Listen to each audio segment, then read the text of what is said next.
Starbucks might be the next or the newest gas station. The Church of Beyonce. Kanye gets censored. We got so much news to talk about. I mean, Nicki Minaj, Latto.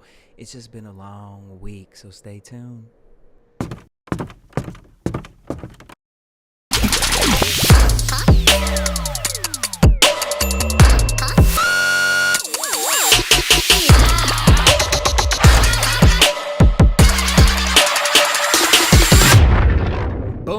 Welcome back, y'all, to this weekly review here on Next Mood Swing. It's your boy DJ Jesse J, and if you haven't already, please hit that subscribe button, that like button, and if you're watching us in the chat room or if you're watching this later, join us every Thursday at 10 p.m. Pacific in the chat, and you guys can join in on the conversations. You already know I got Miss Courtney Stewart in the building.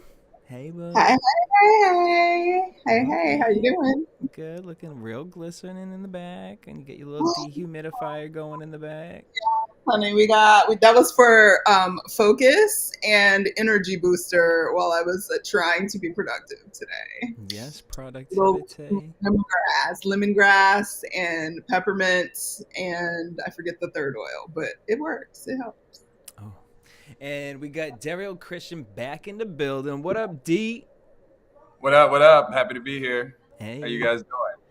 Y'all, I'm so excited to, I like really try to refrain from like sending like having like long conversations about certain topics, like, because I'm like, I just gotta save it for the show, and I'm like, maybe Thursdays is just too late to do the show because like I just got stuff to talk about between Bravocon this past weekend.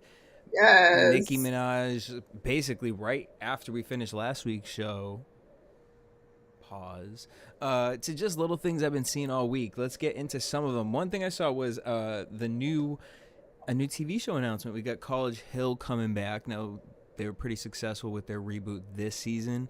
But their next season, they got rayj, Jocelyn, Tiffany Pollard, Amber Rose, Orion, who is Omarion's brother, and then Iman Schubert, Tiana Taylor's husband. Can I just say, guys, like, I'm just over rayj. Like, why at this point, or why are we still invested in rayj? What is it about rayj? I don't know. I don't see it. Yeah, who is we? Are you? I'm not invested in rayj. Yeah, I'm not invested in rayj. I mean, I watch his commercials. You know, that's for his earpods or his isn't it earpods? Is that what he has right now? Yeah, I haven't actually ever seen a commercial. I've seen a couple commercials, so that actually keeps my attention going. I'm like, oh, okay. I'm not mad at rayj for doing that because it's kind of like he's elevating to like, business and other things. Like, you've seen his commercial like on TV, on a YouTube video, or like an ad on the Shade Room? No, I've actually seen it on TV, straight up. Like, it was on like YouTube TV, but it was on TV. Rate-wise? Okay. But I thought, like, for me, I just thought he's like already made all this money in this, tech world anyway.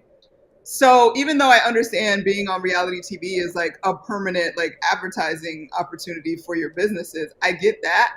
But he's on like the trashiest, like most bad behaving stuff. Like the thing that was circulating with him and Princess this week about her finally like saying like, I don't want to do threesomes, like that's why this isn't going to work anymore and stuff like that. I'm like, that's not good. Is that good for his brand? Like for the tech brand? Like is that stuff that we still want to see and think of him as a businessman? I mean, but like low key, his brand is like Coke, Whitney Houston in a bathroom at the Beverly Hilton, like. Yeah. But I mean, and also, let's just be 100. Like, aren't we at a place now where, we talk about this a lot? Is that these, the extension of these brands that all of these talents are doing or entertainers are doing, and do people care anymore about their personal life? Does it really affect the brand at this point? Unless you are like squeaky clean, but rayj has never been squeaky clean. So if we hear about him having a threesome and he's also selling earpods, do we really are the demos that are buying his earpods really caring about him doing a threesome, or that he says that there's another sex tape with him and Kim Kardashian? Well, my thing is, does Kim Kardashian make him relevant? Does the sex tape make him relevant? Like, I understand, like, back in the day with Brandy, I get that. I also get back in the day, like, his, you know, he was an artist at one point. Ain't that Brandy's brother, Lil Kim, you know what I'm saying? But, like, after that time went away, the only thing I knew Ray J from was from the sex tape. I mean, not that I knew him from, but, like, had seen him really being spoken about. And then it was Love and Hip Hop, but I feel like the Love and Hip Hop came from the wave of the sex tape, or maybe I'm tripping, I don't know. I mean, I don't remember how well they were. I feel like Love and Hip Hop and the sex tape were pretty far apart, because I think he took a pretty good hit from the sex tape, because at that time it was made to seem like Kim was a victim, and clearly, even though it was never quote unquote said, the assumption was supposed to be that Ray J is the reason that the tape got out. So I feel like he kind of wasn't really much in our faces for quite some time after that sex tape, but he was collecting checks, obviously, because they had made a deal and everything was fine. And then what, Love and Hip Hop LA or Hollywood didn't really start until like the later one. Yeah, it was like 2014, maybe 2015 when that started. So the sex tape came out in like 07, 06. So yeah, there was a nice little gap that he wasn't really around doing much. But regardless, like I don't care. He was dropping a couple singles here and there. I mean, I don't remember those singles, but speaking I don't know. Speaking of singles, we had wait a minute. You just quoted, Lil Kim but on that one. That was like One Wish. Come that's on, from everybody. Like 2001, 2002. Oh, was that before? Was that before the sex tape? You're tripping. Yes, he was singing before the sex tape, and then he just. You're right. Well, it's all intertwined. All I know is they all need God, and this next story also might need some God too. So I'm just scrolling, my conspiracy TikTok, and I came across this thing called Beyonce Mass, and I was like, what? And it was a service. It's a group who is trying to, well, it was just one event that they did, but they basically wanted to speak Christ through Beyonce. And so, I am definitely a believer in using songs to think of God and your love for the world and turning them into positive things. I think like the printed like Beyonce flyers in the church was a lot. I think like saying that she is the capsule in which he is speaking through, like there was like, it's a lot. It was just a lot. And going down the conspiracy TikTok, it's just interesting. Like, have we really gotten to the place to where obviously we idolize, we talk about American Idol, like we've normalized the word idol on such a crazy level. Like, have we gotten to the place where we're about to really start seeing like these celebrities being prophets, like almost like prophets? I mean, I would say that a lot of people already think that Beyonce is God, so she will not have far to go in that trail. But I of course, I think that for years people have put celebrities on pedestals in certain ways that they live up to. They feel like they're at a certain standard. So this is no surprise. Again, Beyonce can do no wrong in many people's eyes. So she's as close as God to some people, than other people. But she definitely is somebody who I feel like she's on that level of people viewing her in that position. Like she can move the masses. Oh, Courtney, what you? Like, it's such nonsense, but I feel like Beyonce would be offended that people are doing this thing, because from what I don't know Beyonce, but my guess based on what we do know of Beyonce is that she has a reverence and respect for the creator, that she would never be like, yo, I'm the creator. Like, it's absurd, but people are freaking nuts, but it's not new. they had idolaters in the freaking Bible. Like, it's a natural human condition to do these things and be insane. But whatever.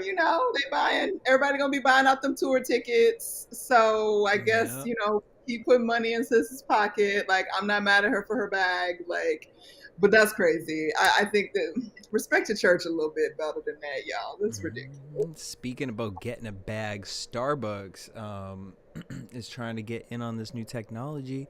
Basically, Starbucks came out to say, well, there's conversation. They didn't come out to say this. There's conversations that they want to acquire technology that would allow them to become the future of gas stations. So basically, you'd be able to, for electric cars. So basically, you'd be able to pull up. Someone would come to your window. They'd take your order. They'd plug it in. And that way, you don't have to go inside. You can stay inside. Because I know, like, the whole electric car thing is, like, you got to, like, sit at the mall for, like, 3 hours while you're charging your car or whatever the case is. So this way, you'd be at Starbucks. You'd be able to, like, use the Wi-Fi from Starbucks, sit in your car. What are we thinking? It's giving me Sonic, like, low key. I was gonna say, and then I'm just like I just get imagery of, like, when I, like, go in to get my coffee because I did my online order and I get there and it's not ready, but then there's, like, a mess of, like, online orders and it's just so chaotic, and I'm like, if you can't even handle this little space, what is it gonna be like if I'm sitting in my car? That's old and new. Sorry, go ahead, Derrial. Go ahead, Courtney. No, I was just gonna say, I actually, first of all, I think it's brilliant on Starbucks' part. Like, right. Get ahead of the freaking movement, like, of electric cars. And they have such, I mean, literally, the Starbucks is already on every corner situation, and that's what we want from electric power gas stations. One of the reasons people don't want electric cars is because they feel like there aren't enough powering stations for them to stop at and have inconvenient ways. So I think from just a theory perspective, it makes total sense that Starbucks is doing this. And I think it could be cute if it's like a Sonic setup that you just, like, roll your car in and somebody rolls out and plugs you in and takes an order or brings out your order. Like, I would be with it. I'll sit in my little electric car. There's a vibe there. Daryl, I could do that. I would do it because here's the thing. I'd rather sit in my car and listen to music while I'm charging and wait for my Starbucks than go into the store and have to deal with people. And I mean, COVID is still out there. So this way I can just sit in my car and do what I need to do while I'm in my car. I could be, I could send some text. I could listen to music. There's a variety of things I could do that in my car versus having to sit up in Starbucks around people and wait for my order. True that. All right, so I just want to bust through some topics really quickly because I want to get into some. I think these other ones are going to be some deeper conversation. djakademiks, like, I get that he's, like, the gen. I guess he's a millennial, but, like, is he? I don't know what he is. Maybe I don't know, but and I actually agree with a lot of the stuff he does talk about, but sometimes he just be, like, hitting them out of left field. But this video came out of him aggressively, like, pushing this girl, and I'm just like, why is nobody talking about this? I just think it's so interesting. He talks about every celebrity in the world, but nobody's talking about that this video went wild. I mean, it looked abusive, and it looked like, sir, do you love your power? Like, what kind of power do you have? I don't know. It was just a weird video to see. ykosiris is another one. I'm just like, something's going on in the hip-hop community, and I feel like it's dark, and we're seeing it a lot with these younger artists. ykosiris, he keeps putting these videos out. Now, we know he was hanging out with Drake, and, like, a lot of the artists like Drake were in debate, and I don't think DaBaby was the artist, but there were other artists who would make fun of him, basically saying he owes them money for whatever Lil Baby. And so he recently came out with this video where he was driving, like, and it was like one of those, like, the Joker, like, it was like he was laughing and smiling, but it was like, are you about to, like, commit? Are you about to do something crazy with yourself? Talking about how no one fucks with him in the industry and he's just tired. Why should he live? And we're seeing this live, and it's like we get these highs and lows from him often. And he's somebody who's talented, and I'm just like talent, mediocre talent, right? He's a very attractive kid. Oh, not Derrial, calling back in. He's cute. Hold Derrial on, be let me getting bring this. Derrial back in. Derrial, there you are, Derrial. He's an attractive. I just want to make sure y'all remember that I was still here. Oh, I know. Yeah, I see you. That's what it So was. he's an attractive kid, and you know what I mean. He can carry a tune or whatever. And once he got a hit off. You know, I don't know if it was TikTok or if just his song hit, but he got that one radio hit, and then he's hanging out with all these celebrities. What was the hit? I could give you the world. Okay. Ain't nobody worth it. Something like that. But Jesse's karaoke coming soon. That's your new show. Tuesday. But so I don't know. I just see this whole thing with everyone we're moving into this generation where it's like everyone's focus is just on being something in entertainment. And you know, I down the conspiracy TikTok, you see a lot of people talking about this younger generation, where they're going to end up when it comes to depression, because they are chasing at such a young age these crazy goals that are things that are dreams, but they feel like they're so attainable. And what happens if you don't get another single? What if ykosiris does have to get a job? And what is that when everyone gets a little taste of what ykosiris has had? How do you balance out an entire generation of minds when they hit 30, 35 and they realize, okay, you know what, let me like do something else, or you know, put my focus elsewhere because I thought this was what it was gonna be. I don't know. And I see it with all these new artists that are coming out, and you know, we're seeing it even with the Nicki Minaj and why she's going after a lot of the younger kids, whether it's warranted or not. It's this almost like entitlement for a lot of these artists, that they feel like they deserve it and that it's the only thing in the world and their worth is tied to this.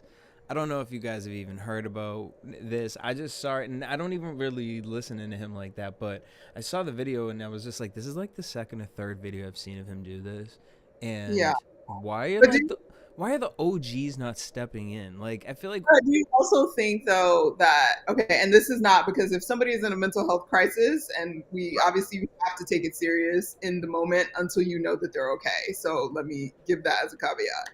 But do you think it's possible on any level that this is just another method of continuing to maintain and get attention? Because there is no song happening right now. There is no collaboration coming out. Like, and he is feeling the like, oh snap, I got to stay on here some kind of way. Everybody's like dealing with mental health, and maybe on some level, obviously, like even if it is like attention seeking, like on some level, there's probably truth to what the quote unquote pain is. But like, I feel like it's just, we also have a generation of people that like don't know any other way to express themselves except to everybody on social media. Like there's no like emotional maturity that has been, and I don't blame them. I actually blame their parents, because, and a lot of their parents are us and a little bit older. So it's just, it sucks, but maybe we will evolve just like we have over the hundreds and hundreds of years that humans have existed, and we'll evolve to accommodate whatever this crazy notion of entitled to fame and needing attention all the time is. That's an interesting thought. I think oh, go ahead. No, go ahead. I just think it's tough overall because, as Courtney was saying, we live in a very social media driven world, right? So we all do it. I mean, we all compare. Well, not everyone, but a lot of us do compare our lives to things that are on social media, right? Like we look at things and we see people post the best things about themselves on social media. And with him, I look at him like, okay, he's hanging out with these artists that are the top of the top of the top. And then he's thinking like, hey, I'm rolling with them. I'm trying to do collabs with them, but I'm not on their level yet. I mean, I think it would affect anybody's psyche a little bit. If you're rolling with somebody who's up here and you want to get there, but you're still down here, that's going to affect a lot of people. And you throw in, I don't know what, like Courtney was saying, mental health issues are very real and very serious. And a lot of people are dealing with that. I don't know his level of dealing with that, because sometimes you can just go through depressions, you know what I mean? And that doesn't necessarily mean you have a mental issue, but you can go through a depression. And maybe he's comparing, it looks like he's comparing himself also to these people and wanting that status and wanting that level of success, and he's not getting it, and it's fucking with his psyche, Mm-hmm. Or on the total flip side of that, yeah, he could just be wanting attention, but I don't know. I just feel like it's such a deeper thing now with social media, how it can affect all of us. I had talked to Courtney about this. Like, I had to take a break from social media because you just find yourself going through the feed and like kind of comparing your life, even when you're not trying to. So maybe that's something that's happening to him. Right. I actually just saw like a really interesting conversation that I can't recall who was having it right now, but they were talking about how like generation, what's under, so the millennials, and then there's Generation Z. Z. Or is it Z? Yeah. Okay, so they're talking about like super, really young millennials, because millennials actually expand quite a bit of age range. Yeah. But younger millennials and Generation Z, they were talking about how we have made an entire generation and a half or so of kids that don't understand that there are steps in life. And so they think that like it starts here, like, you graduate whatever from college and you're supposed to be, rich and traveling the world at 22, making crazy salaries and doing like they don't have the stages that we all went through. Like, your early 20s, broke out of college, like getting drunk with your friends on cheap alcohol because you guys are poor, like, but having a good time regardless. And then suddenly when you guys are in your 30s and your careers are a little more established, and suddenly like you're getting, taking trips and like able to do things. And by the time you're in your 40s, like you can really ball out, and like your friends are going on group trips and stuff like that. Like they don't have those steps in their like knowing of how to exist. And so they think that they lack, even if they're 25, they think they're supposed to be living like they're 40, but they missed all the steps in between. And it's not necessarily through any fault of their own. It's just how culture has sort of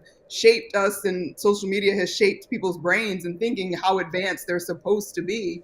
But I don't know if we get back to the steps or if we just evolve into understanding that the steps are now different. That's deep. I mean, I don't know if we'll ever go backwards, because do we ever really go backwards, besides fashion? As far as like revamping things, I don't know. Like, we're so advanced. Can we ever go back to having that mentality of going through these steps? I don't know. I mean, if China and Russia keep it up, we might have to start back at the ground. We'll obliterate the earth anyway. So I just want to be clear. So we'll be like, we'll be hunters and gatherers again, like eating like nuclear. But it all kind of brings me to, I'll just skip to this topic, the whole Nicki and Latto thing, right? So last week, Nicki Minaj found out all the artists basically were entering their nominations for Grammys. So you basically send your song in, the Grammys assigns it to a category, and then they let you know which songs have been accepted and where they're being applied. So she got hers back. She got, I think, 6 or 7 nominations total. But her biggest hit, this year, Super Freaky Girl, which like broke records, did a lot. They took it out of the hip hop category and moved it to the pop category. People are also upset about Beyonce's album being in R&B and not in pop. But Beyonce didn't say anything about it. But Nicki Minaj did. So Nicki Minaj was on a live that Thursday. She does her radio show, and so she was talking to some producer, and she was talking about how she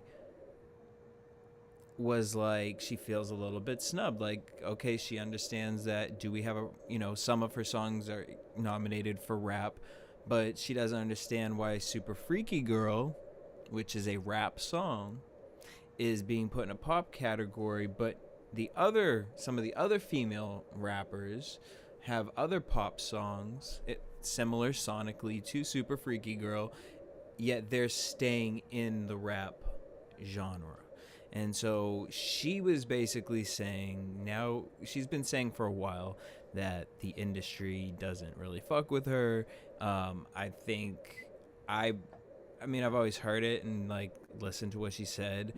But then as far as like seeing it for myself, I feel like BET really has like been the forefront. And then we're seeing it right now with the Grammys. Now I know she's come out in the past and talked about the man that is behind the Grammys with the whole situation with Ariana Grande. Look, the industry is wild. I just feel like we go this place of like the Grammys don't care, but we have to just make them not care then. That's the thing. We need to stop giving them so much credit, but we give them credit because the reality is in our mind the Grammys should be unbiased. It shouldn't be biased towards any artist. It should just be based off talent. And I mean, low key it does, you know, I don't look that Nicki was really jabbing at Latto at the beginning. I think she was just making a comparison. And because the week before Nicki was going after Cardi and talking to Cardi and whoever the other one was, I feel like Latto felt like, okay, well now you taking a jab at me, girl. So she came out and they were going back and forth on Instagram. And I get what Nicki's saying, but I feel like the delivery with Nicki, it's just like, girl, stop interacting with these young girls. Just stop. I mean, I get it though. It would be infuriating. Like, really, when we just say it out loud, say this out loud. Cardi B, Meg the Stallion, and I guarantee you Latto's gonna get the Grammy. Latto, Cardi B, and Meg the Stallion have Grammys, but Nicki Minaj doesn't have a Grammy. That's weird. It just doesn't make sense. I mean, it doesn't, but we know it's not just with the Grammys. Like, Susan Lucci took how many nominations for an Emmy before she got a daytime Emmy? And she was like the queen of soap operas for 40 freaking years before she got awarded for her work. So it's like, look, Nicki, this is what's frustrating. And this is why I'm not a Nicki fan. Because I'm like, girl, your work speaks for itself. Nobody in this real room of anything of any intelligence or any fan of rap music would say you're not as good and better than every single one of the people that have gotten the Grammy. But shit happens and awards are stupid and they're not just about quote unquote talent. They are about politics. They are about relationships. They are about all those other things that you clearly didn't want to participate in because you've already blasted the president of the Grammys in the past. So you don't get to do both. Like, if you're not going to play the game, don't play the game, but then don't be mad when the game won't play with you right. So I'm just like, move on. You're wasting energy. Like, you should be just miraculous Mother Earth with your baby, coming up with some old songs that we all hype about and be done. Like, why are you fighting 20-year-olds that you know don't have the skill, the experience, or the freaking track record that you've had? What are you even fighting about? Insecurity, and I feel like it has to. I mean, look at Jay-Z. Look how long. Look, Jay-Z. Look what Jay-Z's opinions were about the Grammys for many years. You know what I mean, and how he was fighting them, and his opinions about that. I mean, listen, I can understand how Nicki might be like, I've been in this game. I'm winning all these MTV awards. I've done all this stuff. I'm at the top of the charts, and all that stuff. And why am I not getting this Grammy? But I mean, at the end of the day, she's nominated. So I mean, now the back and forth on whether it's pop versus rap, all that world is so intertwined right now. I really don't know how to tell the difference of what a pop record versus a rap record at this stage. But you know, she's nominated, so get over it. You almost 40 years old. Keep it moving. Oh. All right. I don't like when they throw the age at her though. Like I think that's just a cop out and like disrespectful. Because you would never say that to Beyonce. Yeah, but also, I mean, I understand where it comes from. I just would like for her, because for me, it's not even about her age. It's about her station. It's like, sis, you have been the girl for what, 15 years at this point almost? Mm-hmm. Like, nobody can take that from you. Like, it doesn't matter when the young girls come along or whatever. Like, be about your station. Be who you are. Like, forget it. It don't matter, because if you had started at 15 and you was just 30 now, but you had a track record of 15 years, you are old head, quote unquote, in the game. It doesn't matter. Your track record speaks for itself. Stop letting people bring you down to a level that you don't even need to step into anymore. Like, you don't even need to be entertaining any of it anymore. Because also, and I'm not saying 40 in the sense of like, oh, 40, you old. I'm saying 40, like you're 40 years old. Like there's stuff that we cared about when we were 30 that when we turn 40, you like, I can't put that in my energy no more in my existence. That's what I'm referring to. I mean, I'm thinking of the fact that Latto actually took it did use the age as a dig. Right. And that's what I'm not using it as a dig. I think she could be 50, 60 years old and I hope she's making the hottest tracks then. You know what I mean? Ageism is stupid. But I'm saying like at certain maturity levels in your life, like certain things you just let go. You're like, you know what? I can't like let that consume my mind anymore. I gotta like keep it moving and keep it pushing and focus on this other direction. Yeah, and I would like to think like, because she said like fuck the awards and all that stuff. So you already felt that way. So why continue to give it that? And not only that, but look, I get Latto. You liked her, you supported her, and then you chose just not to do that one song, and then she took that song and took it to Mariah, like, and you don't get along with Mariah, like, so then you felt some sort of way. I get it. But no, don't you get it? No, that is so petty and childish. Are you kidding me? What was she supposed to do? Just not have a song because you don't want to do it? No. Yeah, go ahead. You did it. But like, dang girl, like you went to the one girl, like, okay. So I can understand Nicki not want, okay, like, girl, now I just don't want to do a song with you. Like, okay, fine. And you keep it pushing. But now, with this argument back and forth, like, you could have easily just said, girl, I wasn't trying to come for you. I'm just saying our songs sound sonically similar. Like, you don't think that's crazy that they would move my song and not your song also? And that it should have just ended there. But you going back and forth, screenshots and all this stuff. Now, here's the thing. You've given Latto like, the fact that Meg Thee Stallion won a Grammy last year didn't really mean, like, I don't think about Meg Thee Stallion as a Grammy award winning artist personally. Like, it's like, okay. I feel like the same thing would happen with Latto. But now, if Latto wins this award and gets on that stage and says, you know what? Because remember, I don't know if you remember, Courtney, a few weeks ago, the MTV Awards, and I said why I felt Latto was winning because she stays really gracious and she has done nothing but support Nicki and say that Nicki's the reason she's a If this bitch wins that and gets on stage, if the Grammys give that to Latto and this girl gets on stage and says, you know, I wouldn't be here if it wasn't for Nicki Minaj, and I would love to dedicate this Grammy, my Grammy, to Nicki Minaj. I would clap for her though. I would clap for Latto because that would be iconic. Like, Nicki, you gave her an iconic serve up. I don't even play basketball. What's it called when you get the? It's volleyball, right? No. Or no? Oh, wait, what is it called? When not an alley oop. When someone alley oop. Yeah. When someone goes and then the other person comes up and puts it in. Yes. It's alley. Yeah. That was hilarious. But yeah. He was like, that's volleyball. Well, I thought you were talking about like when, you know, because when you play volleyball, somebody like does the arm and then somebody sets and then somebody spikes. And you serve it. Yeah, with volleyball. You serve, or is that tennis? Yeah, there's two people. Somebody does a set and then you spike it. Yeah, okay, yeah.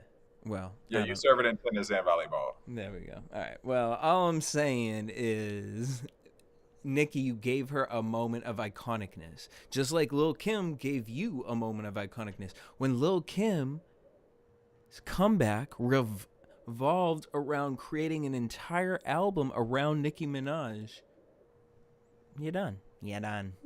You're done. You're done. You just gave the platform away. So, Nicki, I pray that doesn't happen, because I would clap for Latto, but I would cry for you. I would cry for you, Argentina. It would be shade, but it wouldn't be shade, because Latto does see her. No, exactly. That's the thing. But it would be the best. It's so good. But it would really, like, that would eat a female Sagittarius. That would eat her up alive. All right, did you guys see what went on with Claudia Jordan and Meghan Markle? Like, Meghan Markle came out, or when she was on her podcast, and she was basically talking about how, like, she did Deal or No Deal and how it made her feel, like, empty, and, I don't know, she didn't enjoy the experience. And then, so Claudia Jordan... You said what? She said she felt objectified. Which was, like, that was the entire point. You were supposed to be a hot girl with a suitcase. Yeah. That literally is what you were hired to do. Like, there was no confusion going into it, that position, not knowing what your job was. No. But there were no major speaking roles that were supposed to be generated from that role.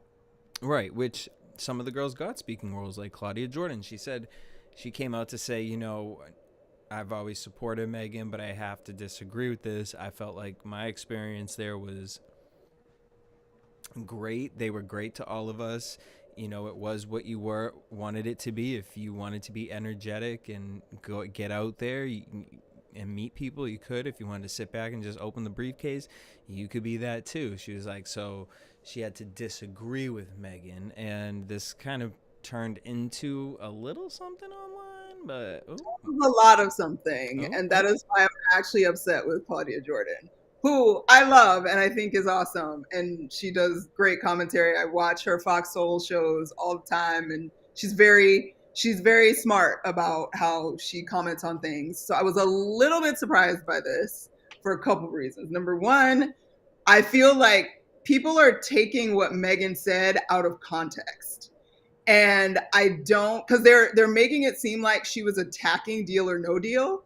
She was only talking about how she felt being just like a woman that has a job because of what she looks like, and wanting it to be more. She wasn't saying that she was treated poorly, that they were jerks to her. She was just saying, like, we're all super smart women, and I feel like shit standing here smiling like a dummy with a suitcase. So I feel like everybody took it and ran with it, because they take everything she says, and I'm no, like, Meghan Markle super fan, but I feel like she is getting consistently the rough end of the stick for no real reason. And in this particular situation, her podcast is talking about dealing with the stereotypes of women. One of the stereotypes they're talking about is the bimbo. So she's talking about a time that she felt like a bimbo and didn't feel good about it for these reasons. Not that anybody did anything to her, that the producers were rude to her or mean to her, or the girls were shitty. Like, she wasn't even referring to that. She was talking about how she felt, just standing there as an object of desire, showing off a suitcase. So I feel like Claudia, like, went in because she fully, like, had a great time at Deal or No Deal. So she was trying to, like, support Deal or No Deal. But I was like, Megan didn't actually attack Deal or No Deal. The press commentating on what she was saying was attacking it, or making it seem like she attacked it. So it felt, I don't know, it just felt out of context. And that just gave an opportunity for the British press and American press as well to snatch Claudia's comments and be another Black woman going after Meghan Markle. Like, ooh, she was there. Meghan Markle's a liar. Like, Claudia was there, and this, and it was just like, it's another reason to tear this chick down, who in all reality has done nothing to nobody for real. She ain't did nothing. She ain't blowed up nothing. She didn't get pregnant before she got married. She tried to do all the right things when she decided that she was with Harry. And she has been so demonized. And it's just crazy to me. They actually look happy. Why are we mad they happy? Because she's trying to bring the monarch down, Courtney. Exactly. She tried bringing the monarch down with her mixed blood, and the world was just upset and in a rut about it, and no one knew what to do. And now where are they? Like in San Diego or something? No, they're in Santa Barbara. Oh no, they up there by Oprah. I almost said Mendocino Farms, but that's not where it is. Not That's the rest. Mendocino Farms, like the restaurant. No, I was like, not Mendocino Farms. No, I mean, I agree with you to an extent there, Courtney. I mean, I definitely think that Claudia went in and made this a bigger thing. But like even Whoopi Goldberg made comments about it. You know, she was talking about. I mean, at the end of the day, the only thing I agree about with Claudia and with Whoopi is that at the end of the day, the job was to be a model on the show, and you knew that's what you were getting into when you were hired for that show. So. Yeah. And at no point you're not Vanna White has been on Wheel of Fortune for years, and she knows her role or what her role is for that show, and that's what she was hired for that show. Now Megan obviously decided to leave the show because she felt like she was objectified, and that's fair. That's her choice. But at the end of the day, what you're hired for is like Whoopi was saying. You know, as an actor, you're hired to do a certain role. If you're hired to project a certain role, that's what your role is, and you know that going into when you accept the job. Yeah, and she wasn't telling anybody to change the job. She was just saying it made her feel like this, and that's why she didn't like it. Like basically now hearing like how Courtney's saying, because I wasn't going to listen to Meghan Markle's podcast, but hearing how Courtney's saying it, basically it's like if Whoopi like was like, look, like I appreciate Sister Act, but like it made me think about religion a lot deeper. Like that was my experience with it. Like it made me think about religion deeper. Maybe Lauryn Hill didn't, you know. But for me, so I can see what she's saying there, and like, but I do know that I do understand. I mean, obviously we talk about it all the time. How right now it's just like a grab bag for words to get anybody to click and watch a story and pull people's words out of context. You know, and we get into this politically too. I mean, and now, you know, someone who's running the streets like Paul Revere is Kanye West. God. The British are coming. The Jews are coming. The Jews are coming. I don't even know where we left off last week to where we start this week. I know we got the DEFCON 3 tweet where everyone was really upset. I think it was. I do not think Kanye West hates Jewish people. I don't think he was trying to be racist, but what he said on multiple platforms at this point has become racially motivated, and I think he's running with like a brain from the 90s maybe.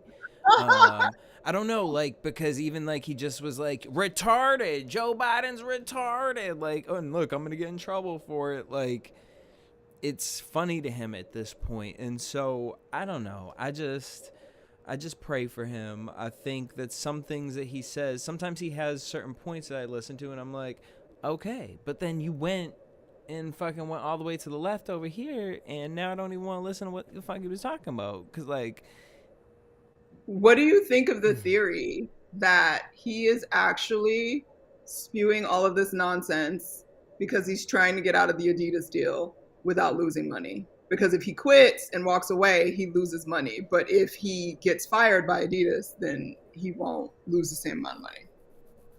I think it's hard, if that's the case, and I've heard that you know, that philosophy, I think is tragic because it's spewing so much bad energy, terrible messaging to young kids, to the world of already the craziness that's already going on with people and the way they think about things, and already our racial tension that has been going on, and all of these things, and political tension that's been going on, to use that as your format to get out of a deal with Adidas, I think is horrible. I think that it's disgusting. I actually hope that, and this is, you know, my hope is that maybe this is still part of the mental issues that he has going on, and that, you know, I can attribute it to that versus him using this in a way to break out of a financial deal. Like that's just it's just spewing so much bad things, bad messaging that other people, young kids, are listening to and trying to emulate. And I just think that would be horrible if that's the case. I feel like I could totally see that being the case. I think that everything that's happening right now is agenda based. Whose agenda that's based off of, I don't know. I, think it's interesting, the whole Candace Owens thing, because a lot of people are like, Candace is using him, which she is. But I more so actually think he's using her. Yeah, they're using each other. For what? I don't know. Don't understand what his end game is, which obviously none of us do, or whether he even knows what his end game is. But it does feel agenda. It feels like a ploy. It feels like...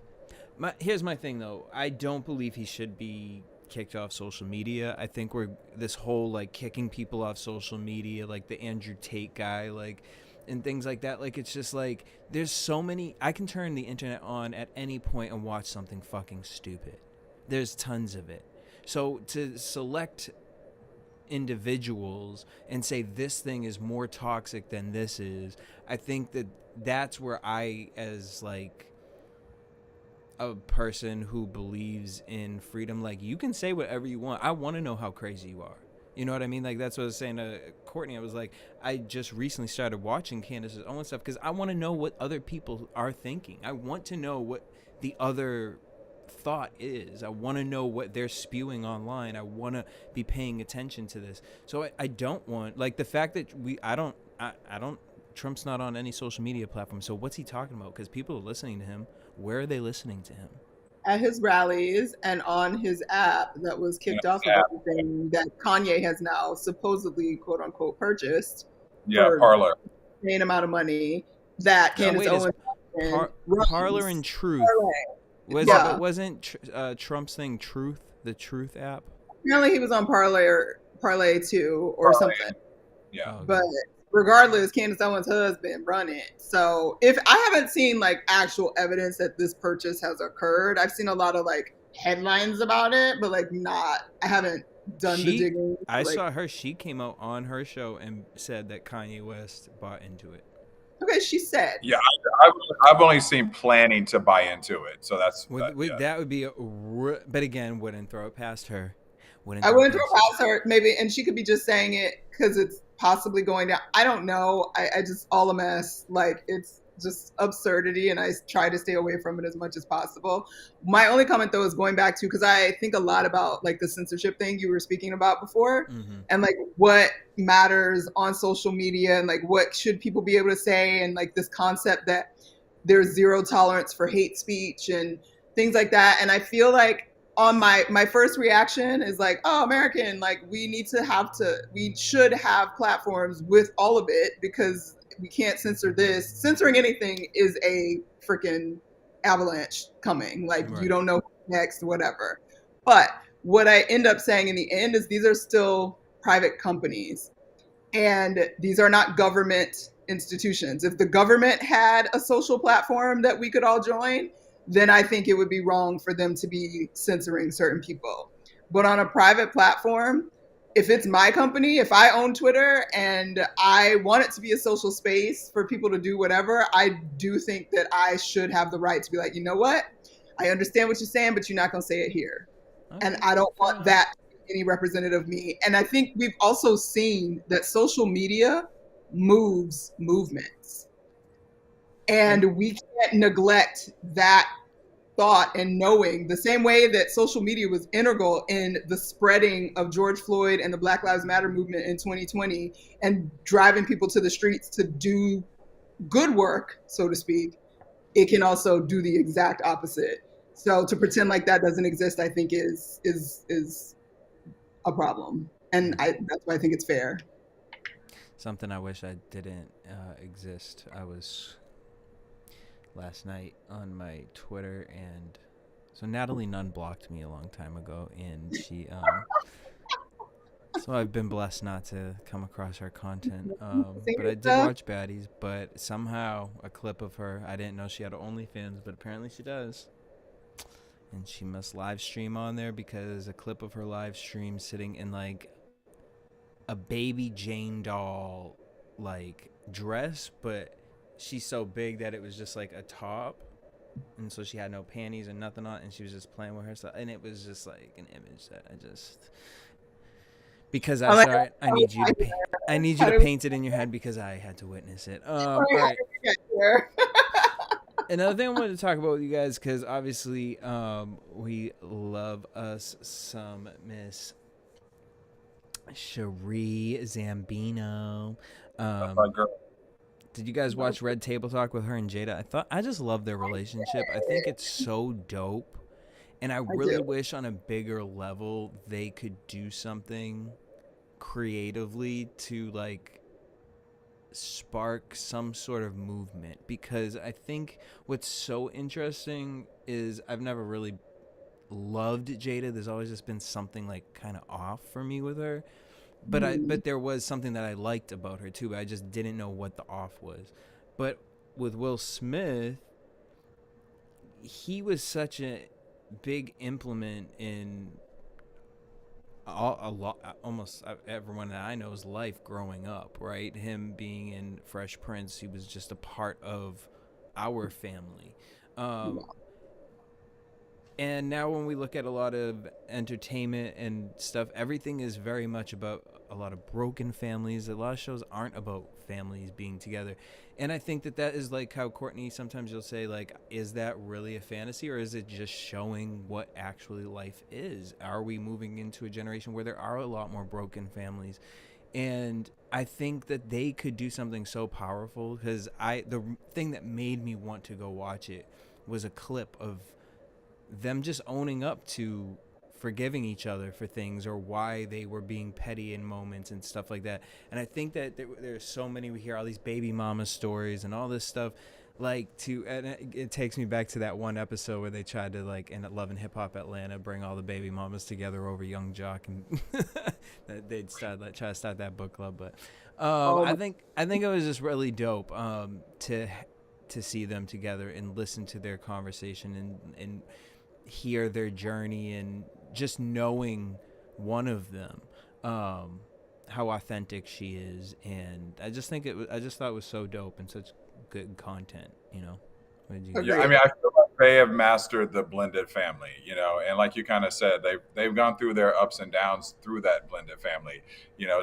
On that episode of Red Table Talk, you know, Sheree talked about the fact of her, you know, walking into the house of Jada and Will, and walking to the bedroom to see what Jada had done with the bedroom, and you know, the pettiness of that at that time, you know, and she regrets it. And she was talking about how she regretted that now, you know, looking back at it, because she was young and jealousy kicked in, and she's like, who is this person who is basically, you know, the new love of the life of my man, you know. And you know, we worked, obviously, us three have worked with Sheree, you know, on Black Hollywood Live, and she's always been very honest about, you know, the layers and the voyage that she's been on to create this great blended family for all of them. So I think that, you know, I think they've mastered it. I think it also comes with age, how, you know, what they've become, you know, and how that has worked out for them.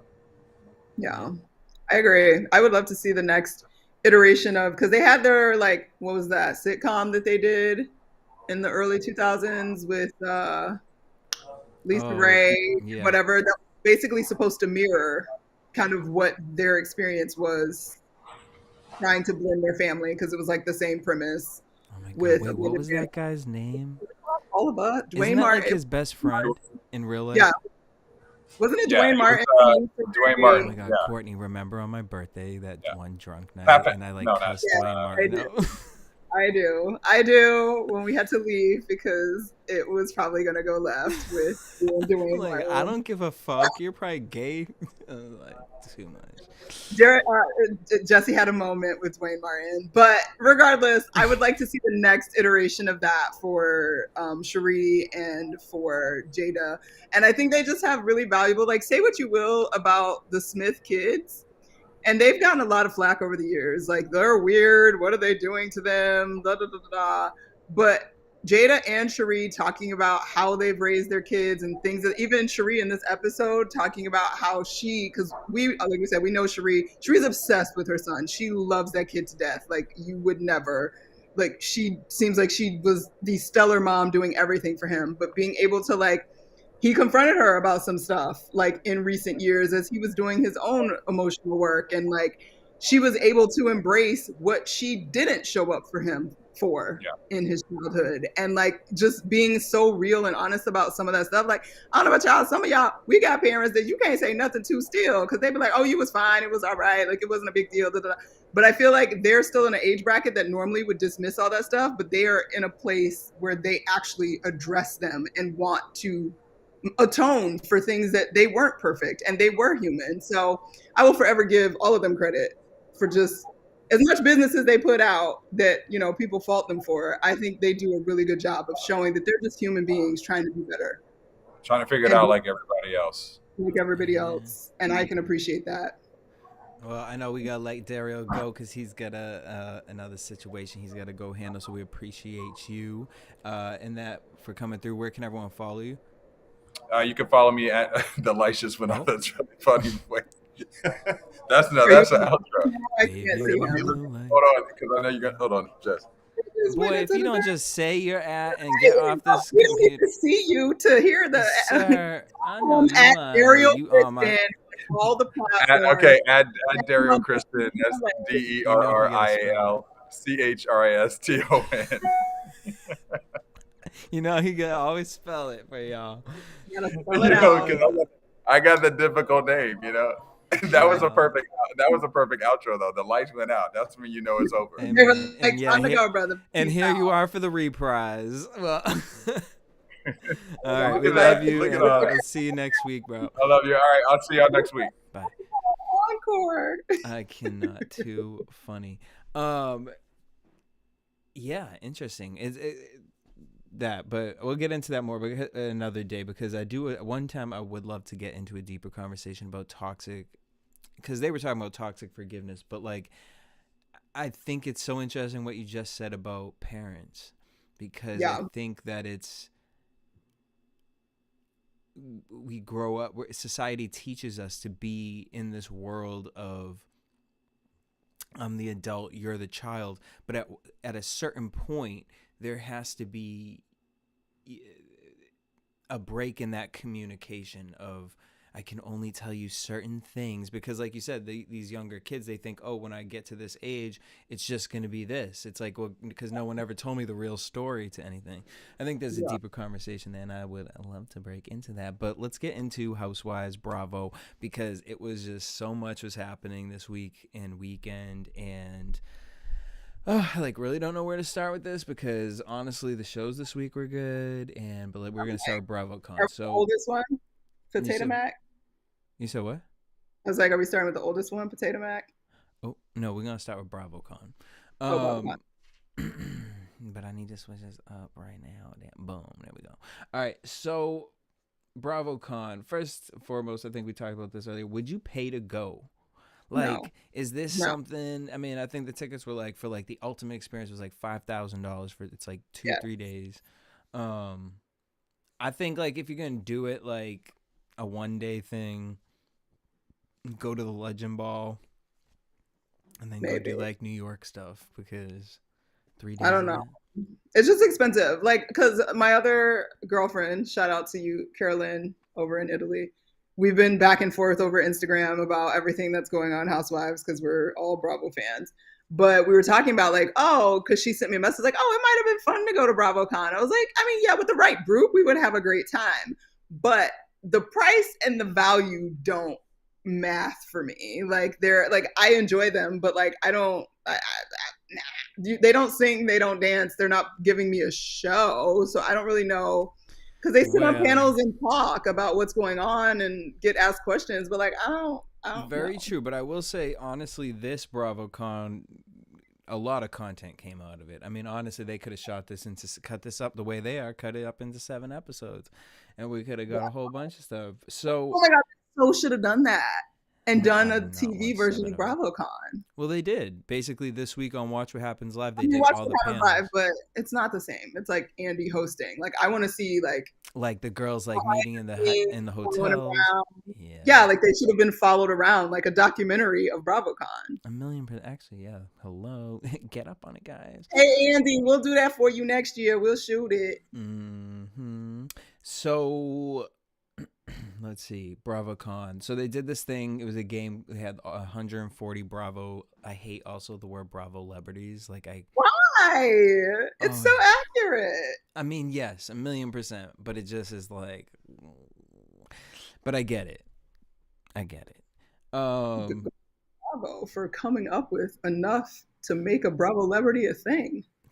Legit. So we got Squash That Beef. So I think out of all the Squash the Beef, I thought the most interesting one was Vicky versus Ashley, because a week before, Ashley from Potomac said Vicky was the worst housewife she had ever met because they were supposed to do something, and Vicky said, "Who are you?" I thought they were supposed to be a housewife.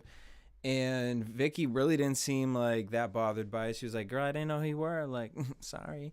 And I don't watch your show. And then that turned into Teresa calling Vicky out. And then that turned into Kenya calling Vicky out. And I feel like how authentic do you think these calling Vicky out were? Do you feel like Kenya's was? I felt like Kenya's was authentic, but like Teresa's? I think Teresa's was authentic because wasn't Teresa on Girls Trip that season or no? What house was Vicky in the last one? No, Teresa was with Kenya and Melissa. That was the first one. Okay. So they weren't in the house together. No. But I feel like Vicky, Teresa, and Kenya are essentially OGs. So they've been around each other quite a bit. You consider Kenya OG? At this point, absolutely. When? Because she was on by what, the third season? No. Yes, she was. It was like the third or fourth season. Maybe it was the fourth season. Maybe the fourth. Wait, I have to look that up. Hold on. I mean, look it up. She's been around long enough at this point. Like, the OGs. Like, yeah, I don't know. Like, I totally could see them. And Vicky is a dick from what I hear a lot. So, and I don't know if that's just like her feeding into her persona from the show, but I'm not surprised. Yeah, I guess you've been on it for 10 years. What did you think of the new cast of Real Housewives of New York? Okay, so at first I was like, I don't know any of these broads except Side to Silva because I've followed Scout the Cities pretty much since it started, which is her Instagram. But I did go and like find someone who broke down who all these people were. And I'm interested. Like, I feel like, I think it's worth giving a shot. Like, I'm going to watch it the same way I watch Real Girlfriends in Paris. Like, it's a new show for me. Like, okay. I don't necessarily know that. I will never not think that they could have figured out the legacy group in a better way. And that they could have just done another show again about New Yorkers and left the Real Housewives and just actually found, I just can't believe that none of the women of the, that will eventually basically be on the Legends has any honest friends of color. Like not a single one that like would rate, like at least one, not one. That could be entertaining enough for TV. Let's hope it's just that. I think there's no way. Because if you're hanging out with this person and like you're actual friends, like there has to be a vibe there. I don't know. I just see. My thing is like, because I know they're bringing Taylor over to the OC. Like, I would be interested to see like Cynthia in New York, like, or like Cynthia and Ramona would be. No, that's a no for me. I feel like Cynthia should be in Beverly Hills, but now that she's getting a divorce, she'll be back in Atlanta. I think she would be a nice addition with Garcelle because she kind of knows the game. She turns up enough, but is still delicately enough that I think she would still fit in with the group, but be able, because we'll get to Beverly Hills in a minute. But back to New York, I'm gonna give the girls a freaking chance. Okay. So everybody that's out there booing them, like whatever. It's an interesting group of women that are all doing cool, wonderful things. Most of them are, I think they're all 35 plus, which I thought was a good dynamic. There's one that's quite a bit older than the rest of the group. I think she's in her late 40s, I believe. I feel I don't know why I have a feeling that they're gonna try and go a less drama, like drama in the sense of like cattiness. Yeah, I feel like that's what they want to try and do, and make it a little more like, not motivational, but like, look how empowering these women are, and like, you know, they have their like drama in their real life, but like overall. Do you find it strange that New York is the one that has been so attacked that they felt like they had to retool it? Because the catty, well, like, no, Ramona came out and said it basically really was because of everything that happened with Ebony. Like she said, they were going to film, like they had plans all to come back for the next season, and then once Ebony went through with whatever, they cut all communication with Ramona and basically put a in it. And I think they're gonna see, because it's interesting that Ramona, Sonia are on the girls trip, and what's her name is on the girls trip. So I think they're going to see that that's going to do well. And then maybe it just turns into like every year, like, you know, old housewives that aren't on Housewives anymore go on a trip. I do like girls trip. I like trip. it. I do too. I like mixing and blending the franchises. I don't know. I feel like the New York thing fascinates me. And I have not had a conversation with Ebony at all. I would love to have a real conversation with her about like, was she willing to go back? Because I find it hard to believe. I know she got a lot of flack and I know that ratings were down, but I feel like they should have given that one more go and maybe given an additional ally to like an additional person more age-wise and energetically in Ebony's camp, because New York was closed when they did that season. So we didn't get the full experience of them in New York. And honestly, I think the headbutting and challenging of Ramona and her seemingly very racist views about things, like I think those were legitimate conversations to be had. And I really think Ebony was a good person to have them. I just don't think we got a balance of who Ebony is, like for real, because she was like it was like we didn't need like 4 episodes of Salem, like we didn't need. They were always putting her edits were always in her teaching mode. I don't want to say preaching. It was in her teaching mode, but we didn't get the full balance of her as a fun girl and like out and doing stuff. Like we got a little bit of it with Sonia, but I feel like we could have gotten more. So I think they should have tried it one more time before they went and just threw it all away. But Ebony might not have wanted to deal with that shit no more. Yeah, Ebony might have been like, I'm not doing this shit no more. So who knows? But whatever. I'm gonna watch the New Girls. Speaking of, watch Real Girlfriends. Of what? Real Girlfriends in Paris. I think it's cute. Okay, yeah. Jen Shah, apparently there's rumors that she tried breaking into Bravocon. Tamara Judd said that that's what she told her she was gonna do. The girls from Salt Lake said that's not true. She just was at the hotel they were at. She went to an after party. I also think it's funny that her lawyer told her to stop taking Botox so that she can show emotion in court. So that she could show emotion in court. I mean, they're not wrong, but are we talking about Salt Lake right now? No, not yet. What's another interesting thing? Another interesting thing was Erica saying Dorit and PK are going to break up next. I think that was all a stunt. I think she was playing a character. It felt really good to have Phaedra back when Phaedra versus Iman. When what's her name? She was like, "Oh, Phaedra has the worst, whatever." And I don't remember what Phaedra said back, but Phaedra ate her right down real quick. It was like, I missed that. And then Lisa Rinna got booed, and the Jersey panel was split up. which I Jersey guess is like a mess. Go ahead. And sad. It's but a mess. I gotta say too, the other thing about Bravocon was like seeing all the girls on stage and then knowing I'm watching the Beverly Hills reunion right now. I'm like, I don't know. It felt a little like, wait, what? So was there a point to me watching this last episode? But it's how funny is that? I predicted what they were going to do. That it was going to be right at the very end. Kathy's coming, walking for the third episode. Because we wasn't going to get nothing more, nothing less. All right. But let's just run through Potomac really quickly. Because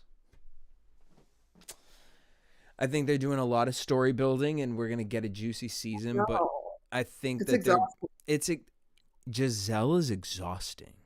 It's exhausting. Like, how long are we going to go with this whole being upset with Ashley getting a divorce, but maybe she's not getting divorced? Like, why are you in her business? Like, I'm like, and I'm always like, in the past, I feel like Giselle got a lot of flack for doing what she's supposed to do. Like, she has to keep moving and causing trouble and stirring and like. But it's so obvious how it's coming across. Well, that's my point. Now it's like not even authentic. It's just painful. Like, it's like, oh my God. And so are those wigs. And it's just like, oh, stop, make it stop, please. It's painful. Which apparently she really does not like how people be coming for her style, because so on the live stream of Bravocon, Andy, when he came out, like, he was like roasting some of the girls, and he said, how do you guys like my set? He was like, you know, I didn't know if I liked it at first, but compared to anything Giselle's worn this weekend, he was like, it looks pretty good. And I guess she got upset with him, and they cut it out from the Watch What Happens Live one that aired on TV, because I watched both of them, and I was like, oh. Yeah. So. I mean, I would imagine that no one enjoys constantly being knocked for their style. Like, that's just nobody. She probably has one. I literally think she's one of those people like Mariah Carey, like back in the where stylists would just get frustrated because she wanted to wear things how she wanted to wear them, when she wanted to wear them, the way that she wanted to wear them. So she'd like cut dresses.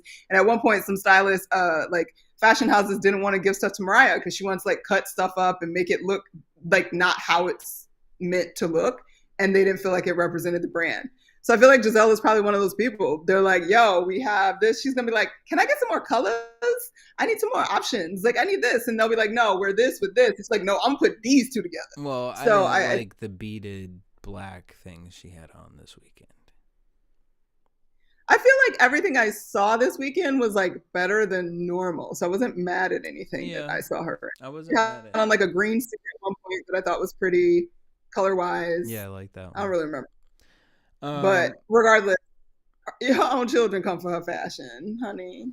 Don't be mad. So yeah, basically all we got this week, realistically, was Giselle obsessing with Ashley's divorce, and I do like that Bravocon, they're like trying to set Ashley up with that Luke guy from Summer House or whatever. Yeah, from Summer House. That's what it is. I don't watch it. Where's that white man from? And then I do watch it. The other storyline is Ashley feels weird because Chris invited her and her friend to his restaurant at 1:45 in the morning. He replied to her on Instagram, and she felt really uncomfortable. Like, really uncomfortable. Yes. That I had to talk to everyone about it. And then I went and talked to Candace about it, and not just like give her a call. Like, I needed to have a sit down moment and like really have a talk with her. And then Giselle was like, I need to do that too. And I'm going to sit here and we're going to make this about Chris. And Candace was like, oh, is that what we're doing this season? They were like, like, Michael is available for this, not my husband, which I appreciated. But I will say, I'm going to give it, two things. First, shout out to Ronnie Media in the chat there. He said Giselle is the show. There's no show without Giselle. I don't think you're wrong about that, because she's the one that everybody hates and fights with and whatever. So that works. But So upon initially, like, okay, on the surface with Giselle and Ashley, I want to be like, okay, I can understand a little bit. Number one, with Ashley, she does not have a good relationship. She did not have a good relationship with Candace.